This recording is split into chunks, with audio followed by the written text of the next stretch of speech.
बारिश की रात और भूख का रुदन। अंदर लता देवी अपने दोनों बच्चों मन्नू 8 वर्ष और गुड़िया 7 वर्ष को अपनी पुरानी साड़ी के पल्लू से ढककर बैठी हैं। टेंट की छत से पानी टपक रहा है और ठंड अंदर घुस रही है। गुड़िया और मन्नू भूख और ठंड से कांप रहे हैं।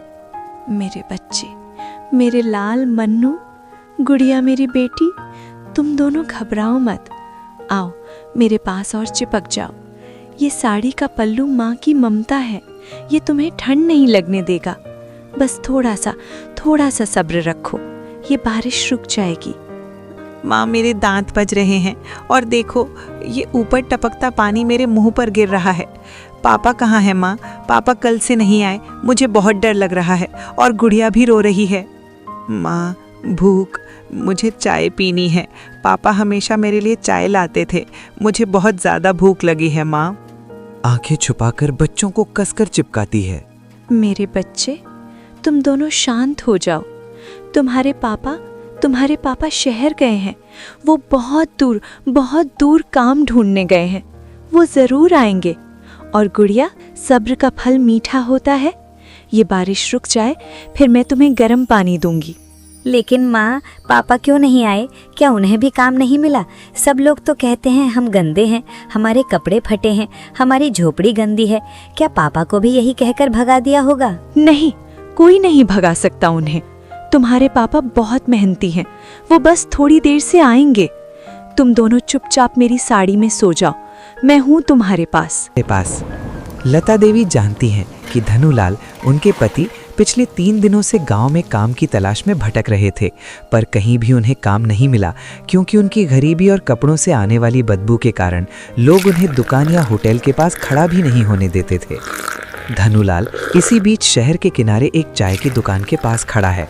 उसकी हालत बहुत खराब है, क्योंकि उसने 3 दिन से कुछ नहीं खाया है और उसके पास कोई गर्म कपड़ा नहीं है। धनुलाल चाय की दुकान के बाहर खड़ा है, जहां कई लोग गर्मा गर्म चाय पी रहे हैं और अखबार पढ़ रहे हैं। वो कांपते हुए वहां जाता है। साहिब, ओ भैया, मालिक, माफ करना, मेरे बच्चे भूखे हैं और उन्हें बहुत ठंड लग रही है।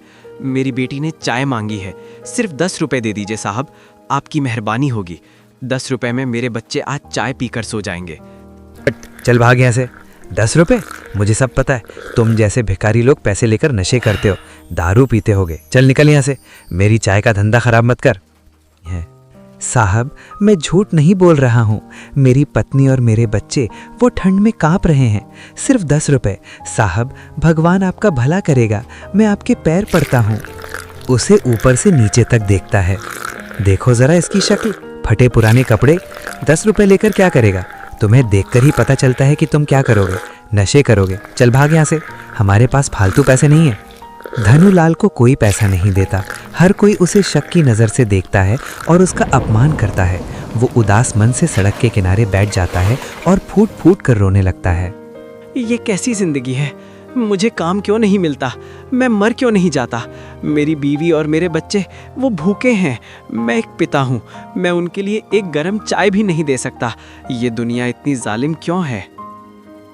मूसलाधार बारिश और ठंड बढ़ जाती है। धनुलाल पीपल के पेड़ के नीचे बैठा है। उसके कपड़े बारिश से भीग चुके हैं और कड़ाके की ठंड उसकी शरीर को चीर रही है। वो रात भर वहीं बैठा रहता है, उठने की हिम्मत नहीं होती। अब क्या करूं? घर जाऊं तो बच्चे रोएंगे, गुड़िया फिर चाय मांगेगी और मैं उसे क्या दूंगा? क्या कहूंगा कि मुझे 10 रुपए भी नहीं मिले? नहीं, मैं घर नहीं जाऊंगा, मैं यहीं बैठा रहूंगा। पर ये ठंड। वो जोर से कांपने लगता है। मेरे शरीर में अब जान नहीं बची है। वो 3-4 घंटे तक ठंड में बैठा रहता है। उसका शरीर धीरे धीरे अकड़ने लगता है। फिर वो बारिश में ही घर जाने का फैसला करता है, लेकिन उसके शरीर में इतनी ठंड घुस जाती है कि वो थोड़ी दूर चलकर ही सड़क पर गिर जाता है। ठंड, बहुत ठंड है। विशाल, मन्नू, गुड़िया। उसकी सांसें धीमी हो जाती हैं। आसपास से गुजरते हुए लोग उसे देखते हैं। देखो, ये कौन है? इतनी ठंड में सड़क पर पड़ा है, जरूर दारू पीकर आया होगा। इन लोगों की यही आदत है, इसीलिए गरीब रहते हैं। इसे छूना मत, कहीं कोई बीमारी ना लग जाए। मैंने देखा था, ये अभी चाय की दुकान पर भीख मांग रहा था।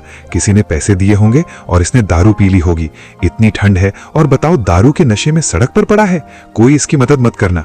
कोई उसकी मदद नहीं करता। लोग उस पर हंसते हैं और उसे छोड़कर आगे बढ़ जाते हैं। धनुलाल उसी सड़क पर बारिश और ठंड में पूरी रात कांपता रहता है।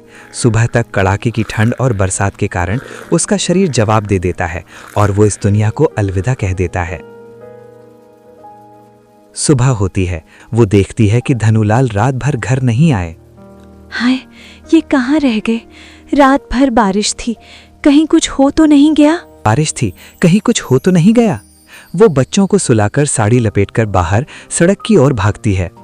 थोड़ी दूर सड़क पर लता देवी देखती है कि धनुलाल सड़क के किनारे जमीन पर अचेत पड़े हैं। मुझे छोड़कर कहाँ जा रहे हो? उठो, उठो मेरे स्वामी, ये क्या कर दिया? आंखें खोलो। नहीं, नहीं, ये झूठ है। मेरे बच्चे अब क्या करेंगे? जागो, मुझे छोड़कर कहाँ जा रहे हो? वो उनके सीने पर सिर रखकर जोर जोर से रोती है। आसपास के लोग देखने आते हैं पर कोई पास नहीं आता। वे दूर खड़े होकर तमाशा देखते हैं। ये दुनिया कितनी जालिम है, कोई क्यों नहीं देखता? ये गरीबी ही हमारी मौत है। वो किसी तरह अपने पति के निर्जीव शरीर को अपने हाथों में उठाती है और गांव के शमशान घाट की ओर जाती है, पंडित जी के सामने हाथ जोड़कर। पंडित जी, मेरे पति अब नहीं रहे। मेरे पास पैसे नहीं हैं, पर कृपया इनका अंतिम संस्कार कर दीजिए, नहीं तो इनकी आत्मा को मुक्ति नहीं मिलेगी। मैं आपके आगे हाथ जोड़ती हूँ। क्रोध से, जा भाग यहाँ से, तुझे शर्म नहीं आती? लकड़ी, घी और मेरी दक्षिणा सब मिलाकर 6,000 रुपए लगेंगे। पैसे नहीं रहते तो शादी भी मत किया करो। चल निकल, तेरा मुंह देखकर सुबह सुबह मेरा दिन खराब हो गया। लता देवी को इतना अपमान मिलता है कि वो पत्थर की तरह हो जाती है। वो अपने पति का शरीर वापस उठाती है और जंगल की ओर जाती है। हाय, कितनी जालिम है ये दुनिया, हमें तो मर ही जाना चाहिए। तभी उसे अपने दोनों बच्चों की याद आती है। नहीं, नहीं, मेरे बच्चे मन्नू और गुड़िया, वो बेसहारा हो जाएंगे। वो रोते रोते अपने फटे हुए टेंट के पास जमीन में एक छोटा सा गड्ढा खोदती है और वहीं अपने पति को दफना देती है। गरीबी इतनी थी कि वो कुछ नहीं कर पाई। वो अपने आंसू छुपाकर अपने बच्चों के पास वापस जाती है। लता देवी अपने आंसू छुपाकर बच्चों के पास वापस आती है। माँ, आप कहाँ गई थी और पापा कहाँ हैं? मैंने सुना था आप रो रही थी, क्या हुआ? हाँ माँ, पापा कहाँ हैं? मुझे भूख लगी है और बहुत ज्यादा ठंड भी। पापा ने कहा था वो चाय लेकर आएंगे। मेरे बच्चे, मैं कहीं नहीं गई थी। मैं बस थोड़ा दूर गई थी ये देखने कि तुम्हारे पापा कहाँ हैं। और हाँ, तुम्हारे पापा ने तुम्हें एक खास संदेश भेजा है। क्या संदेश माँ? पापा ने क्या कहा? तुम्हारे पापा वो शहर गए हैं मेरे बच्चे। वो बहुत दूर एक बहुत बड़े सेठ जी के यहाँ काम करने लगे हैं। वो अब यहीं नहीं आएंगे, वो हमेशा के लिए वहीं रहेंगे। लेकिन वो हर दूसरे दिन मुझे पैसे और अच्छा अच्छा खाना लेकर आने के लिए भेजेंगे। उन्होंने कहा है कि जब तक वो ना आ पाए तब तक तुम दोनों को बहुत प्यार से रहना है। तो पापा अब कभी नहीं आएंगे? मुझे उन्हें देखना है। नहीं, वो क्यों आएंगे? वो वहाँ बहुत ज्यादा पैसे कमाएंगे, इतने पैसे कि हम तुम्हारे लिए बड़ा घर, अच्छा अच्छा खाना और ढेर सारे खिलौने लाएंगे। तुम दोनों बस ये मत भूलना कि तुम्हारे पापा बहुत बड़े सेठ बन गए हैं। ठीक है माँ, मैं गुड़िया का ख्याल रखूंगा। अब आपको कब जाना होगा माँ, और आप कब तक वापस आएंगी? सुनो मेरे लाल, तुम्हारे पापा के घर से यानी शहर से यहाँ गांव आने में पूरा आधा दिन लगता है और मुझे वहाँ पहुँचकर वापस आने में भी पूरा 1 दिन लगेगा। कल सुबह तक मैं लौट आऊंगी, तब तक तुम दोनों को यहीं रहना है। देखो, ये ब्रेड है, इसे तुम दोनों आधा आधा करके खा लेना। और हाँ, अपनी गुड़िया बहन का ख्याल रखना, कहीं बाहर मत जाना। मैं आज शाम को आऊंगी तो तुम्हारे लिए गरम खाना लेकर आऊंगी। ठीक है माँ, आप जाओ, मैं और गुड़िया यहीं खेलेंगे, आप चिंता मत करो। लता देवी अपने आंसू छुपाती है। बच्चों को एक आखिरी बार गले लगाकर वो काम की तलाश में निकल पड़ती है।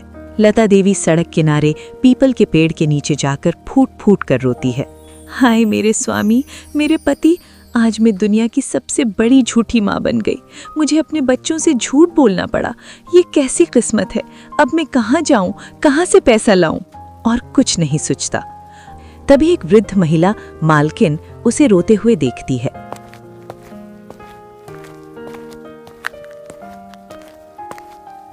क्यों रो रही है बेटी? क्या हुआ? किसके लिए रो रही है?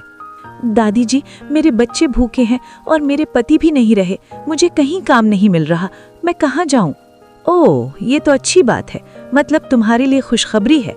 मुझे भी अपने घर के लिए काम वाली चाहिए जो इस ठंड में घर का काम कर सके। मैं तुम्हें अपने घर पर काम देती हूँ। तुम्हें झाड़ू पोंछा करना होगा, बर्तन साफ करने होंगे और सबके लिए खाना बनाना होगा। धन्यवाद दादी जी, आप भगवान हैं। मैं सब काम करूंगी। ठीक है, तो रोज सुबह आकर शाम को जाना होगा। मैं तुम्हें रोज 100 रुपए दूंगी। और हाँ, रात का जो खाना बच जाएगा, अगर बच गया तो वो तुम अपने बच्चों के लिए ले जा सकती हो। बस काम में कोई कोताही नहीं होनी चाहिए। 100 रुपए और खाना भी, ये बहुत है। मैं आपका काम पूरी ईमानदारी से करूंगी। लता देवी काम पर जाती है। वो बर्तन धोती है, पूरे घर में झाड़ू पोंछा करती है। शाम को मालकिन इसे 100 रुपए देती है और बचे हुए खाने का एक पैकेट देती है। कुछ दिन तो खाना बच जाता है, पर कभी कभी नहीं बचता। ये 100 रुपए, इससे कल की दाल आएगी और बचे हुए पैसों से बच्चों के लिए थोड़ा दूध ले सकूंगी। आज खाना बचा है, मेरे बच्चों को भरपेट खाना मिलेगा। वो घर आती है और मन्नू और गुड़िया उसका इंतजार कर रहे हैं। माँ, आप आ गई। हम आपका बहुत देर से इंतजार कर रहे थे। पापा का क्या हुआ? क्या पापा ने पैसा भेजा? हाँ मेरे लाल, तुम्हारे पिता ने शहर से ये गर्मा गर्म खाना भेजा है। उन्होंने खास कहा है कि मेरी गुड़िया और मेरे मन्नू को ये खाना अपने हाथों से खिलाना। वो वहाँ बहुत मेहनत कर रहे हैं। पापा बहुत अच्छे हैं, अब हम खाएंगे। खाना बच्चों को खिलाती है। बच्चों को भरपेट खाना खिलाकर लता देवी उन्हें सुलाती है। वो सुबह होते ही फिर से काम पर निकल जाती है। ये सिलसिला कई हफ्तों तक चलता है। एक दिन लता देवी काम पर गई हुई है। गांव में अचानक पुलिस की गाड़ी आती है। सड़क किनारे अवैध झोंपड़ी लगे होने के कारण उन्हें हटाने का आदेश है। उस दिन भी तेज बारिश और ठंड है। कौन है यहाँ? ओए, निकलो बाहर। ये सड़क तुम्हारे बाप की जमीन है। बाहर निकलो, ड्रामा बना के रखा है। तुम दोनों अंदर क्या कर रहे हो? तुम्हारे माँ बाप कहाँ हैं? चलो जल्दी बाहर निकलो। साहब, हमारे पापा शहर गए हैं काम करने। माँ भी पैसे लेने गई हैं। हम यहीं रहते हैं। शहर गए हैं? हाँ पता है। यहाँ गंदा करते हैं और शहर में मजे करते हैं। चलो ये जगह अभी खाली करो। ये सड़क खराब नहीं होनी चाहिए। बच्चों को खींचकर बाहर निकालता है। अपने माँ बाप को बोल देना, अगर दोबारा यहाँ झोंपड़ी दिखी तो जेल में डाल दूंगा। पुलिसकर्मी क्रूरता से उनकी फटी हुई झोंपड़ी को तोड़ देता है। बारिश और ठंड के बीच मन्नू और गुड़िया बेसहारा खड़े हैं। बहन, हमारा घर टूट गया, अब हम कहाँ रहेंगे? माँ कहाँ है? दोनों बच्चे उस कड़ाके की ठंड में रोते हुए सड़क किनारे। उन्हें भूख लगी है और उनके शरीर ठंड से कांप रहे हैं। शाम हो जाती है। उन्हें भूख और ठंड चरम पर है। माँ कब आएगी? हमें बहुत ठंड लग रही है गुड़िया, अब मुझे डर लग रहा है। रात होते होते लता देवी काम से लौटती है। वो अपने बच्चों के लिए बचा हुआ थोड़ा सा खाना और 100 रुपए लेकर आती है। वो देखती है कि उसकी झोंपड़ी टूटी हुई है और वहाँ कोई नहीं है। हाथ से पैकेट गिराकर चिल्लाती है, मन्नू, गुड़िया, कहाँ हो तुम? मेरा घर किसने तोड़ा? वो पागल होकर चिल्लाती है, सड़क पर भागती है। वो चाय की दुकान के पास पेड़ के नीचे अपने बच्चों को ठिठुरते हुए देखती है। दौड़कर बच्चों को गले लगाती है। मेरे बच्चे, मेरे लाल, तुम्हें चोट तो नहीं लगी? ये क्या हुआ? किसने किया ये सब? रोते हुए, माँ, पुलिस वाले अंकल आए थे। उन्होंने बहुत गुस्सा किया। उन्होंने कहा कि हमें यहाँ नहीं रहना चाहिए, नहीं तो हमें जेल में डाल देंगे। उन्होंने हमारा घर तोड़ दिया। माँ, अब चुप हो जाओ, कोई बात नहीं। तुम्हारी माँ जिंदा है, मैं हूँ तुम्हारे साथ। अब कोई तुम्हें हाथ नहीं लगाएगा। वो उन्हें वहीं पेड़ के नीचे अपनी साड़ी से ढककर पूरी रात चिपकाए रखती है। वो खुद सारी रात ठंड और बारिश में भीगती रहती है, बच्चों को अपने शरीर की गर्मी देती। अगली सुबह हमें एक ऐसी जगह चाहिए जहां हम छिप सकें। हाँ माँ, अब हम कहाँ रहेंगे? क्या हम फिर से एक छोटा सा घर बनाएंगे? हाँ, देखो, उस बड़े होटल के पीछे की जगह खाली है। अगर हम वहाँ अपना घर बनाएंगे तो वहाँ चहल पहल कम होगी और आसपास खाना भी मिल जाएगा। लता देवी और बच्चों को थोड़ा समय लगता है। वे फटे पुराने कपड़े और प्लास्टिक इकट्ठा करके उस होटल के पास एक और छोटी सी झुग्गी बना लेते हैं। इस बार ये पहले से भी छोटी है और ज्यादा फटी हुई है। देखो, ये होटल कितना बड़ा है। यहाँ बहुत खाना होगा। मेरे पास जो 170 रुपए बचे हैं वो मैं इस होटल के मालिक को दे दूंगी। इससे जब तुम्हें भूख लगेगी तो तुम यहाँ आकर खाना खा सकते हो। लता देवी पास के एक बड़े ढाबे या होटल में जाती है और मालिक से बात करती है।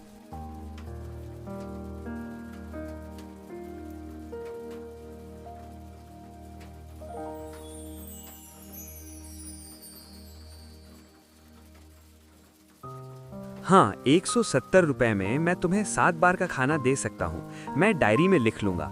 जब बच्चे आएं तो उन्हें 1 प्लेट भरपेट खाना दे देना। मगर हाँ, मेरे धंधे में कोई गड़बड़ी नहीं होनी चाहिए। आपका बहुत बहुत धन्यवाद साहब, आपने मेरे बच्चों की जान बचा ली। लता देवी वापस आती है। वो दिन भर काम करती है और शाम को बच्चों के लिए खाना लाती है। अब वो अपने बच्चों को प्यार से खाना खिलाती है और बताती है कि पापा ने शहर से ये भेजा है। कुछ दिन ऐसे ही चलते हैं। लता अपने बच्चों को भूखा नहीं रखती। वो रोज सुबह काम पर जाती है और शाम को बच्चों को बताती है कि उन्हें पापा ने खाना भेजा है। एक शाम लता को काम पर बचे हुए खाने का पैकेट नहीं मिलता। आज मालकिन के घर खाना बिल्कुल नहीं बचा और मेरे पास अब सिर्फ 10 रुपए बचे हैं। आज रात बच्चों को कैसे खिलाऊंगी? वो घर आती है। बच्चे भूखे हैं। माँ भूख लगी है, पापा का खाना लाओ। और मुझे याद है हमारे खाते में भी तो खाना है। हाँ बेटा, हमारे खाते में है। तुम दोनों यहीं बैठो, मैं अभी होटल से खाना लेकर आती हूँ। लता देवी होटल जाती है और मालिक रहीम से मिलती है। साहब, वो 170 रुपए जो मैंने आपको दिए थे, हमें आज 3 प्लेट खाना दे दीजिए। हम तीनों खाएंगे। 3 प्लेट? तू मुझे मूर्ख समझती है? तुम्हारा खाता कब का खत्म हो गया? तुम्हारे बेटे को याद नहीं होगा उसने 3 बार खाना खाया है। तू और तेरी औलाद, तुम भिखारी हो। चल भाग यहाँ से, यहाँ नाटक मत कर। नहीं साहब, मेरे बेटे ने तो सिर्फ 1 बार खाया था। मुझे पूरा याद है। मेरा बेटा छोटा है, उसे याद नहीं रहेगा। मुझे तेरे बेटे से कोई मतलब नहीं। जो मैंने कहा वही सच है। पैसे दे और खाना ले जा, वरना निकल यहाँ से।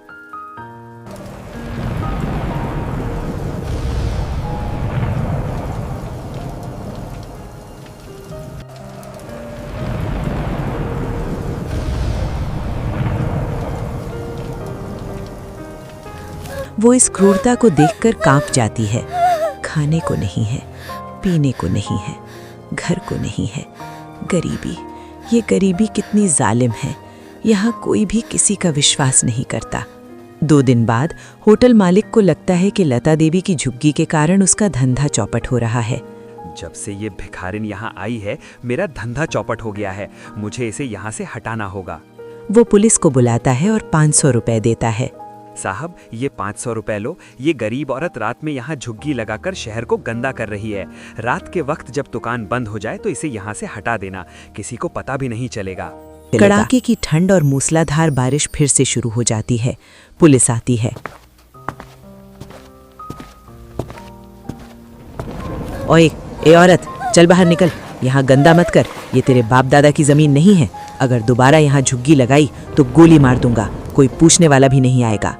पुलिस वाला उनकी झुग्गी को तोड़ देता है। लता देवी मन्नू और गुड़िया को लेकर फिर से बेघर हो जाती है। चलो चलो मेरे बच्चे, यहाँ से चलो। बच्चों को लेकर बैठ जाती है। ठंड और बारिश अपने चरम पर है। अब कुछ नहीं बचा, ना घर, ना पैसा, ना कोई आसरा। ये रात हमें मार डालेगी, पर मैं ऐसा नहीं होने दूंगी। वो अपने दोनों बच्चों को अपनी पुरानी फटी साड़ी और अपने शरीर से पूरी तरह ढक लेती है। वो अपनी सारी शरीर की गर्मी मन्नू और गुड़िया को देती है। वो पूरी रात ठंड और बारिश में भीगती है, कांपती है, पर बच्चों को 1 इंच भी ठंड नहीं लगने देती। मन्नू, गुड़िया, सो जाओ मेरे लाल। तुम्हारे पापा, उन्होंने तुम्हें शहर से सबसे बड़ा तोहफा दिया है।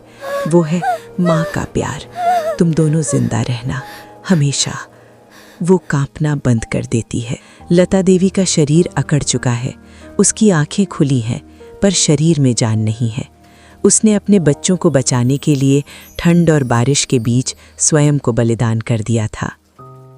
हेलो गाइस, वीडियो जो अभी ये देख रहे हो, इसको बनाने में बहुत मुश्किल लगा है। हाँ, अभी रात के 2:30 बज रहे हैं। ये अब जाके ख़त्म हुई है। पूरा 1 हफ्ता लगा है। तो अगर आपको अगर थोड़ी सी भी अगर अच्छी लगी तो वीडियो को प्लीज़ लाइक एंड सब्सक्राइब कर दो। इससे मेरे को वीडियो बनाने में और भी ज़्यादा खुशी होती है। और भी मैं ऐसे वीडियो बनाते रहूँगा। और प्लीज़ अपना फैमिली मेम्बर समझ के सब्सक्राइब कर दो।